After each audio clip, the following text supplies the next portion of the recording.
I came to Senior Support Services approximately 6 years ago. 6 years ago, I found myself unemployed and was not having a whole lot of luck at finding employment. So systematically, I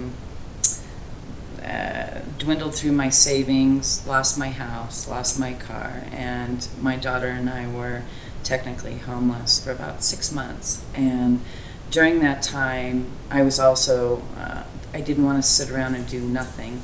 So while I was at a party, I saw the director of Senior Support Services, and I asked him if I could volunteer.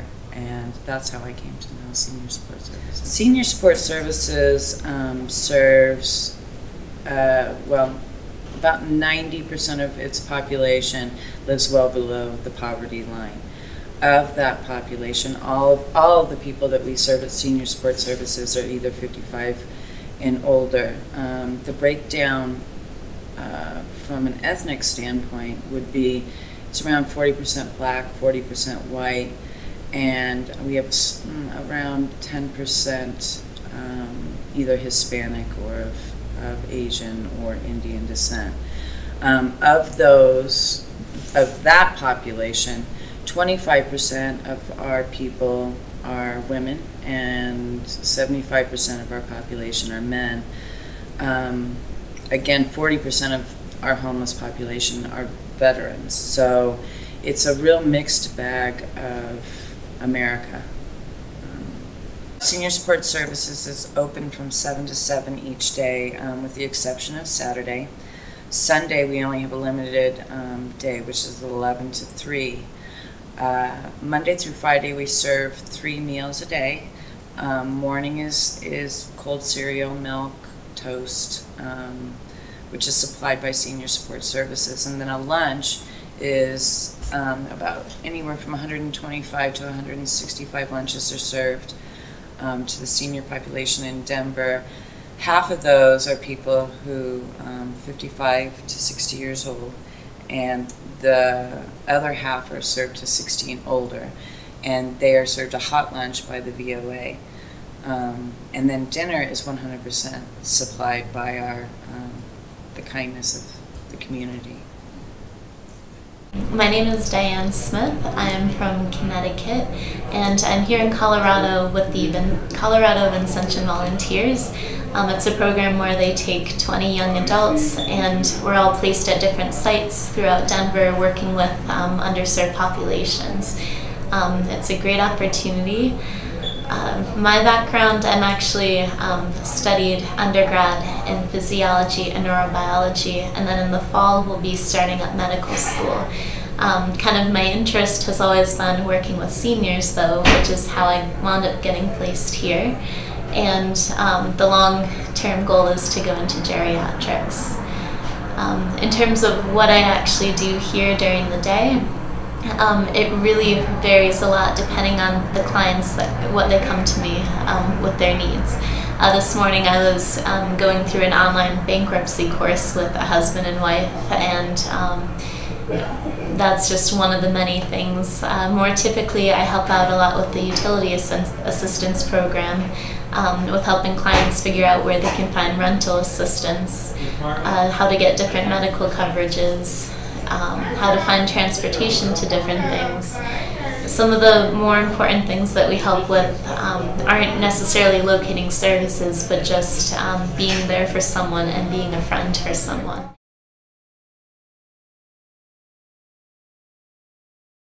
Hi, I'm Gladys Grazier, and I come to this Senior Support Services about once a week.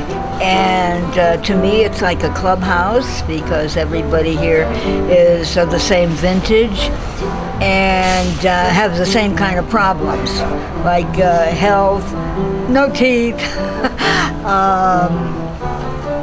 food banks, soup kitchens. Clothes are pretty plentiful. You can get clothes in almost any dumpster in the alley. But don't pick up the furniture because of the bed bugs. Hi, my name is Roger Boyd. I'm 58 years old. In October 22nd of 2009, I was released from the Department of Corrections. and there's not a whole lot of resources for us out here after we're released from prison. And I came here, and the people, you know, opened their arms to me and give me a lot of support because I'm not from Denver. And they arranged for me to go through the senior resources, and they got me a job. And I worked for the Volunteers of America for a year and a half through the Senior Citizens Training Work Program. And these people here helped me with transportation, housing, and a lot of moral support. I have not been back to DOC, and through the support of senior services here, it's made me realize that prison isn't the way to go. I was born in Chicago during a blizzard, so my first name Gail is G-A-L-E, because my dad was so excited. He says, I've got the perfect name for Gail. She's louder than the winds outside. And I didn't know what to think of that until I found out the meaning of my name is one is a song in a storm. And since I was a little kid, no matter what the problem, I've got a tune. Yeah. And then I was put up for adoption because my mother was killed in a car wreck downtown Chicago. And my dad and grandma couldn't take care of 2 little girls. There was me and my little sister Pat. So they gave us to people that my dad worked with at R.J. Reynolds. And yeah, and we were both raised rather well. My father went into civil service with the Civilian Corps of Engineers, went to Panama, helped widen the canal for the war, and left there and went to a few other countries before he decided I was old enough to have to stay stateside for high school and other things. And then my life went kind of normal. You know, graduate from high school and go to college a little and find out you need a rest from all of that for a while. And then lo and behold, somebody decided he couldn't quit following me around, and I ended up married, had a family. He died early in the kids' life. And the rest is typical.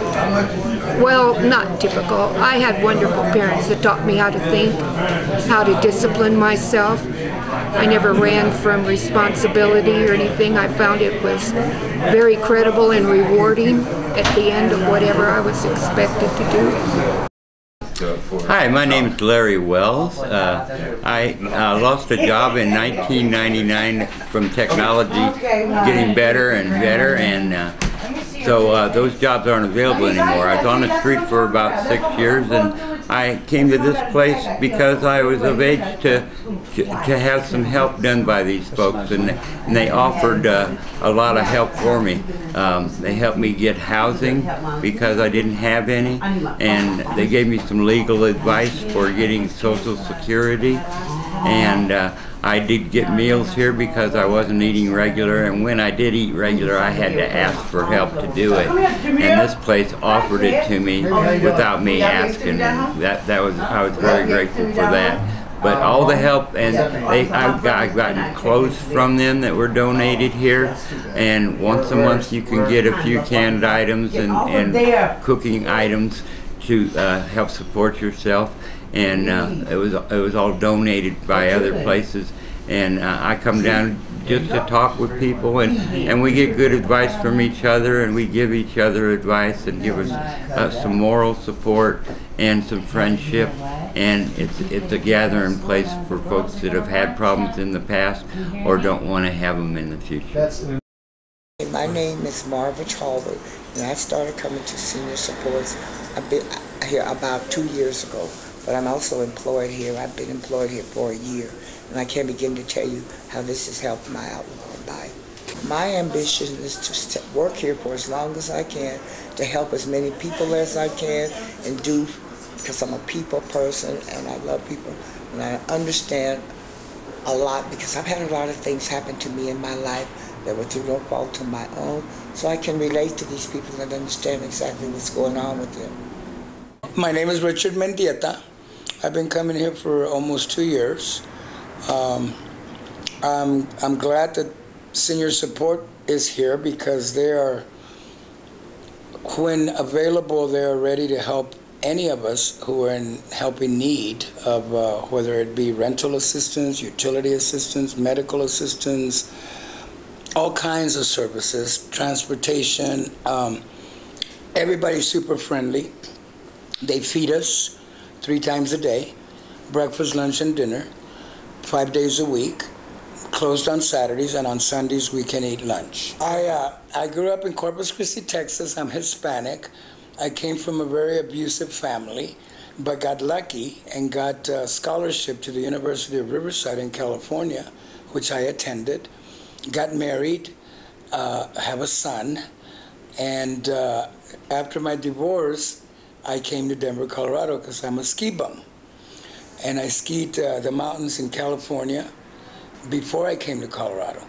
And I've been in Colorado over 40 years now, and I won't leave Colorado. What I hope people might gain from this conversation is that there's a huge need for seniors out there to get their basic needs met. And that population is not going to dwindle. It's only going to get bigger. So I hope that people understand that we need to create resources to help our seniors in our own backyards.